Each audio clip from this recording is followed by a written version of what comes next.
It's your girl Boss Lady, and we are here from Girlfriends Talk Magazine and The Truth Radio and Earmatic Magazine, and we have the one and only Kale Da Que. How you doing? I'm good. How you doing? I'm good. So we want to start out saying we were just recently introduced to you. We had went out to a new event that we were invited out to called 614 Sundays, which Little D from Power 1075 she hosts and puts together. Basically a showcase to showcase the talent within the city, people who have participated in Street Heat. Yeah. So tell us a little bit about yourself, who you are, where you're from, your experiences. My name, first and foremost, is Kale Da Que. I'm from Columbus. I was just in Akron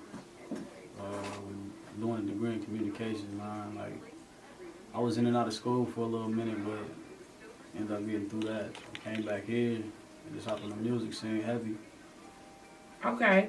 So where did you get your name from? Actually, a Q. I just crossed at the University of Akron in 2015. Okay. Yeah.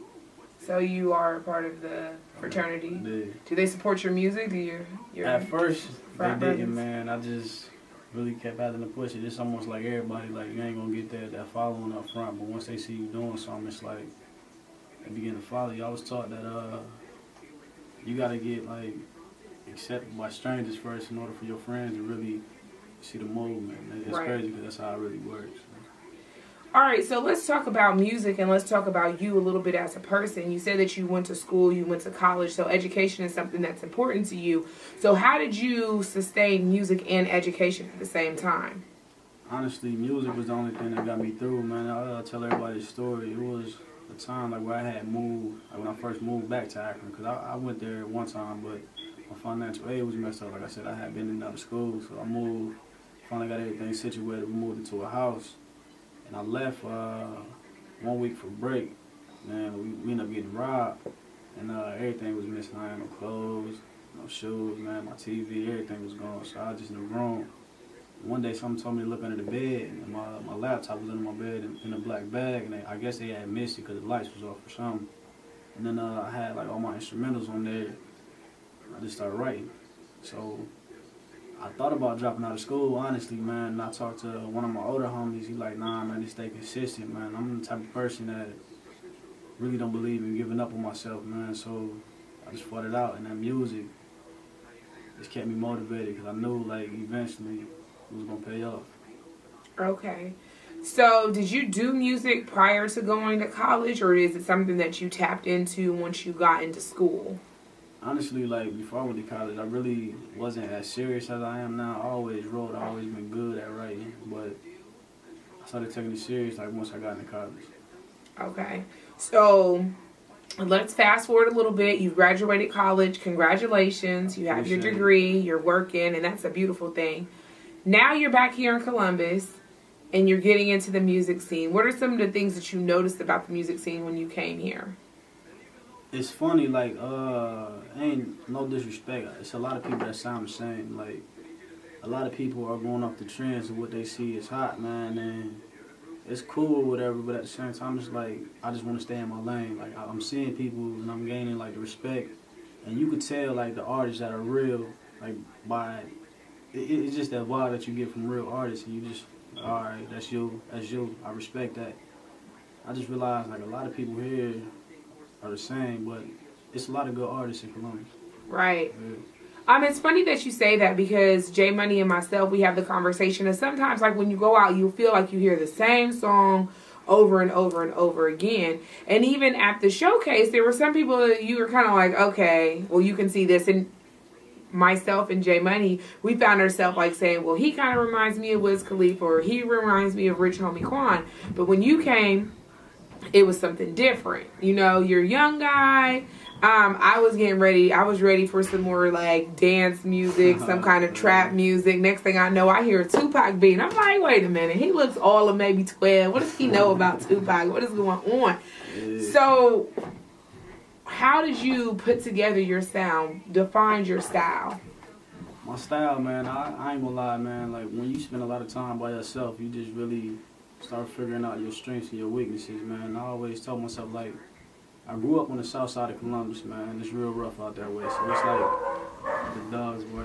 but it's really rough out that way. So it's more like streets. But I took that to college, man, and another reason I got through college was like having a street mentality, man, just forcing myself to get up and grind like every day. Like, man, I gotta do this. So I really define my sound as like somebody who's walking that thin line between books and streets. Okay. So you said you're from the south side of Columbus, and I know the south side, they really support each other. They push each other, they support each other, they reshare, they go to shows, or they'll be in videos and everything. Have you had that same support?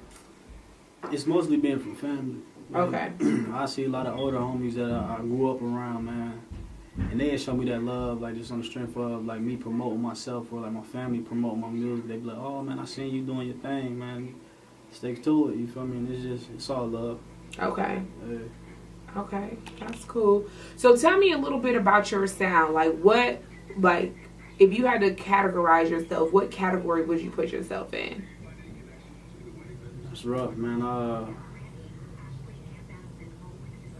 I'm gonna just name a few of my favorite rappers, man. And like for me, I want to be like the best.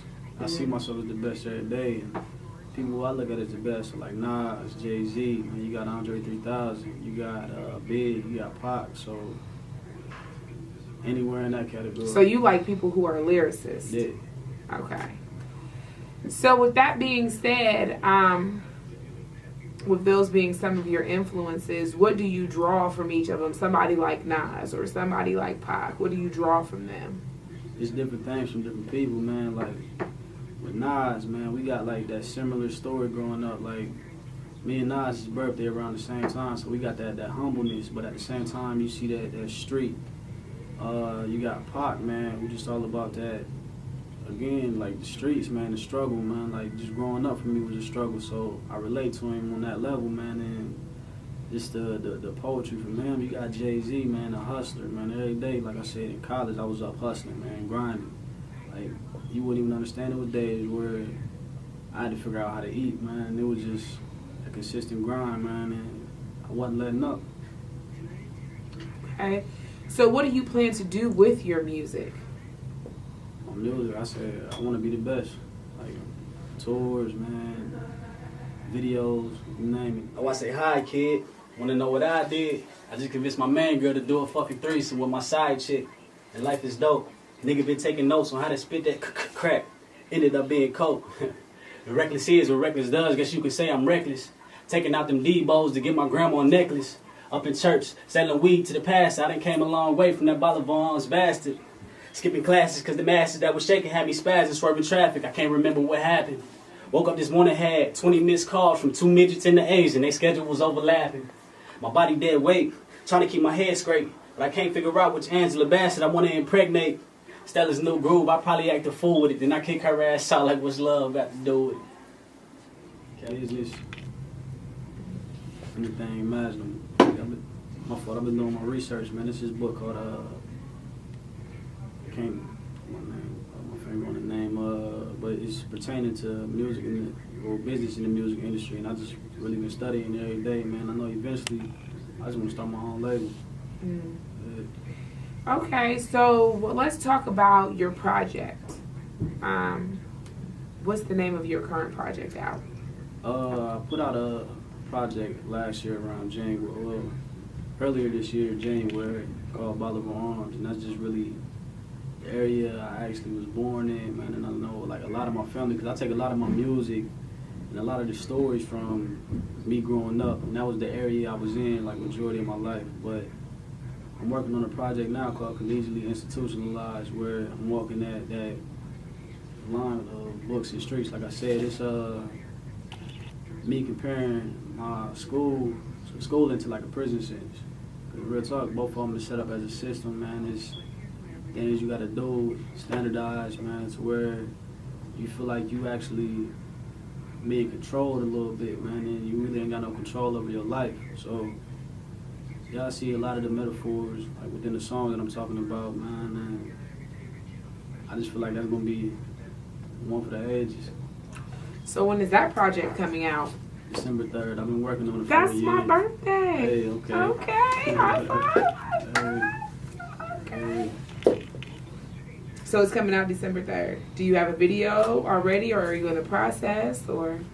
I'm in the process of putting together like videos. I know what I want to do is just like put out the project first, man. Get like my certain single popping.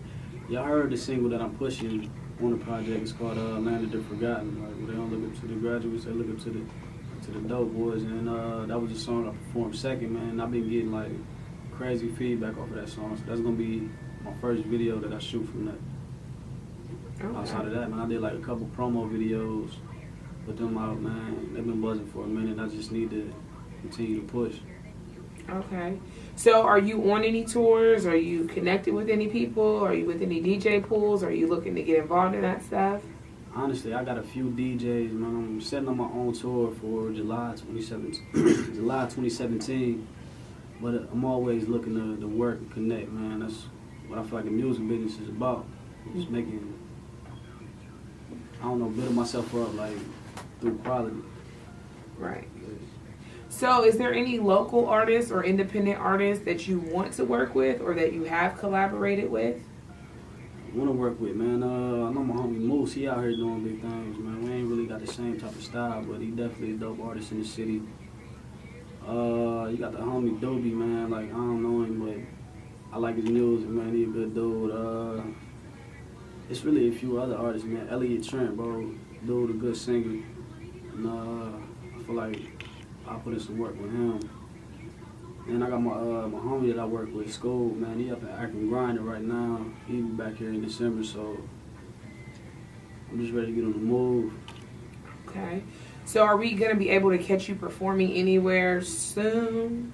I got a show coming up November 9th, or not, well, I say November 9th, November 29th at the Chills on 256. It's SC Grill, Bar and Grill. Mm-hmm. It's a 20-minute set, so probably be performing like 8 or 9 songs. Oh, okay. Yeah. So how important was it to be a part of the 614 Sundays, to network with Lil D? I really didn't realize how big it was until afterwards, where I started getting like calls and like people started booking me for different shows, and I was like, oh, okay, I see where this went. I see why I was here. Because like when I first did it, it was at one of my homie Diggy shows. It was like every third Sunday of the month she hosts an event called Bars Meets Beat, and I think Jay Esquire was up there, man, and Lil D had walked in. Jay Esquire like, man, that song you did was crazy, man. I feel like you should link up with Lil D. And I had heard Lil D on the radio a couple times. I just never knew who she was. I'm like, oh, okay. So I linked up with her, set up for the show that I did, and just went from there. Okay. All right. So if you could give everyone like your contact information, your social media, where they can find your music. All my social media is Kale, Kale underscore DA underscore QUE. Like that's Facebook. Got that Twitter, IG. You can find my music on SoundCloud at the same name, Kale Da Que. That Piff, Kale Da Que. I just really ain't. I need to branch out more as far as where I'm putting my music at, but those are two like steady platforms for me right now. So SoundCloud and that Piff. Outside of that, man, Kale Da Que. All right, well, I do appreciate you being a part of this and letting us interview you and get to know you a little bit more. Keep in touch and give us some of that music, or tell us where we can find it for December 3rd so we can listen to it. And your show on the 29th. Well, we'll need more information so we can come check you out, because that was kind of like a quick 5-minute piece that we got to see of you. So thank you. No problem. Appreciate it. I appreciate y'all.